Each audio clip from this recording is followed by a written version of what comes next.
आज के लगभग 5 साल पहले मैं क्षेत्र परसपुर ब्लॉक के अंदर चेतौनी डेहरास एक मौजा, वहां पर मैं आम आदमियों से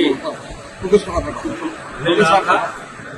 उसी समय किसी ने ये परिचय कराया कि ये बच्चा न बोल सकता है न सुन सकता है।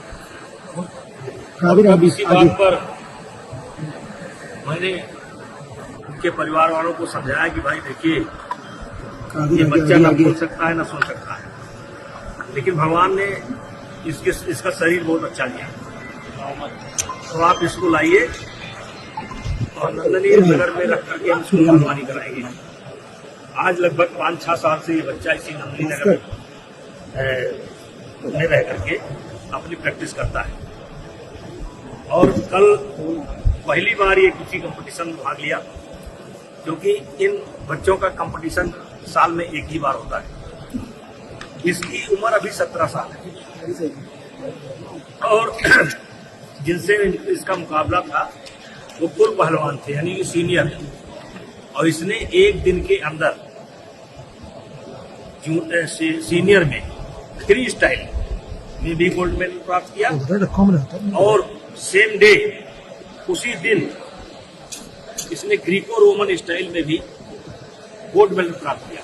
यानी नेशनल में एक दिन के अंदर 2 नेशनल में गोल्ड मेडल, एक दिन के अंदर 2 नेशनल में गोल्ड मेडल।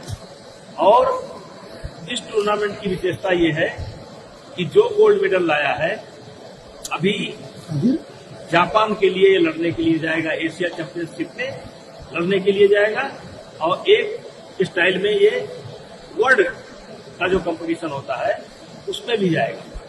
ये एक तरीके से अभूतपूर्व घटना है कि एक बच्चा जो गांव में ऐसे घुमा करता था और इसको तैयार कराने में हमारे कुछ पहलवानों ने भी विशेष ध्यान दिया है और हमारे कोचों ने विशेष ध्यान दिया है।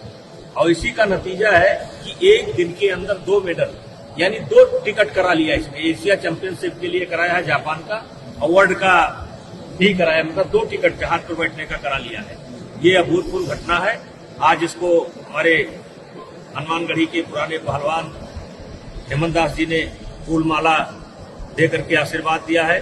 राहुल सिंह परसपुर ब्लॉक के रहने वाले हैं, इन्होंने 51,000 रुपया इस बच्चे को दिया है। और साथ ही साथ 3-4 बच्चे और जो स्टेट में गोल्ड मेडल लेकर के आए हैं उनको भी राहुल सिंह ने 3 बच्चों को 51,100 और एक बच्चा जो ब्राउन्ज मेडल लेकर के आया था उसको जो है 3,000 रुपया इनाम के तौर पर दिया है। और जिस बच्चे की मैं बात कर रहा हूं, इसकी विशेषता यह है कि न ये सुन सकता है न ये बोल सकता है, लेकिन अंग्रेजी में अगर आप लिख करके कुछ देंगे तो अंग्रेजी में लिख करके उसका उत्तर दे देगा। हिंदी में आप लिख करके कुछ देंगे तो हिंदी में ये उत्तर दे देगा। तो ऐसे तमाम प्रतिभाएं गांव के अंदर बिखरी हुई है, लोगों का ध्यान नहीं पहुंच रहा है। और किसी की हाइट बहुत अच्छी है, किसी की लिखावट बहुत अच्छी है। तो आज हम समझते हैं कि ये जो हमारी नंदनी नगर की रेसलिंग एकेडमी है, इसका उद्देश्य जो था कि हम यहाँ पर ओलंपिक स्तर के, वर्ल्ड स्तर के खिलाड़ी तैयार करें, आज हमारे कोचों ने, पहलवानों ने ये करके दिखा दिया। क्योंकि एक बच्चा